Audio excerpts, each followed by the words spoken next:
Halo teman-teman, bertemu kembali di galeri video admin jaringan. Kali ini saya ingin berbagi tentang menjalankan Winbox di komputer Apple atau MacBook. Kali ini saya menggunakan Mac OS versi High Sierra ya, 10 berapa berarti 10.13. Nah, video ini didasari dari pengalaman saya menggunakan Winbox di Mac namun menggunakan emulator yang gratis, yang Wine itu. Yang saya rasakan ketika menggunakan Wine yang gratis itu, saya seringkali mengalami kendala. Jadi Winbox-nya tuh setelah beberapa kali dipakai, dia stuck, nggak mau kebuka, dan otomatis saya harus install ulang. Akhirnya data-data login yang saya simpan ketika mengelola banyak mikrotik itu hilang dan harus menulis ulang. Maka dari itu saya memutuskan untuk cari alternatif lain yang minim untuk error seperti itu dan ketemulah dengan aplikasi ini. Nah, aplikasi yang saya bahas adalah aplikasi namanya Crossover.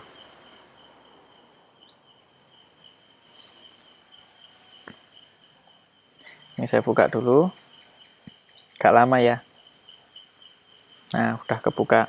Jadi aplikasi Crossover ini sebenarnya juga dibangun dari basic Wine. Jadi dia adalah emulator untuk menjalankan aplikasi-aplikasi Windows ke dalam aplikasi Mac. Karena kali ini kita membahas Winbox, jadi yang akan saya contohkan ketika menginstal Winbox di Mac menggunakan Crossover ini. Oke, yang pertama anggap aja ini yang udah saya jalankan ya, ini nggak ada. Langkah pertama setelah kita menginstal Crossover itu adalah kita membuat botolnya terlebih dahulu. New bottle. Ini saya tulis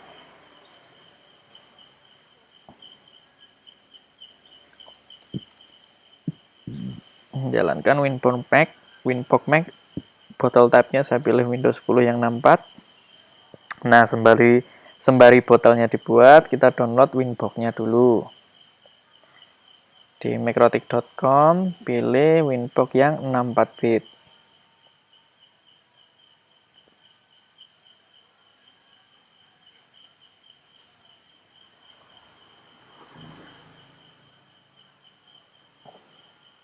Kita tunggu proses botolnya dibuat.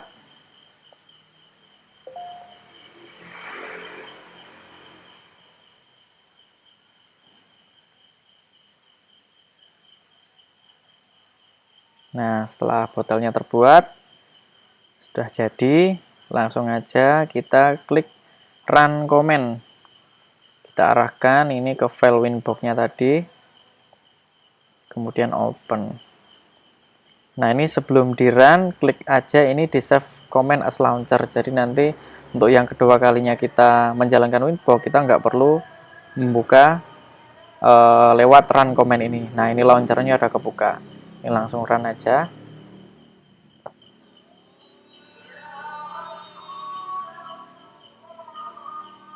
Nah, ini semudah itu untuk menjalankan Winbox menggunakan Crossover.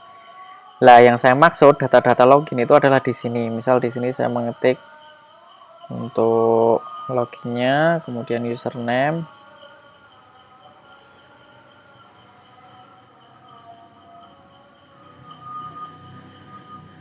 Nah, dia bisa masuk.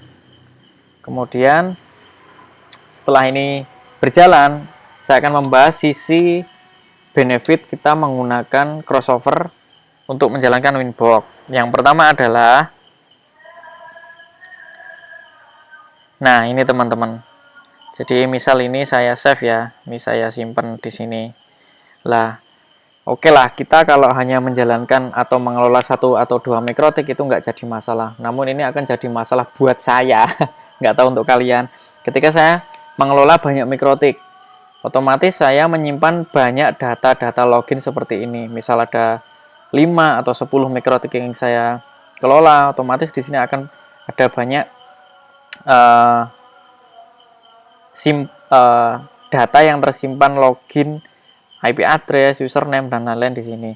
Nah, ketika saya sudah menyimpan banyak data seperti ini, Winbox-nya error dan harus install ulang, otomatis saya harus menyimpan ulang data-data yang seperti ini. Nah, itu buat saya itu merepotkan. Makanya saya memutuskan untuk membeli Crossover ini. Terus kemudian, Yang kedua, kita balik lagi dulu ke yang pertama.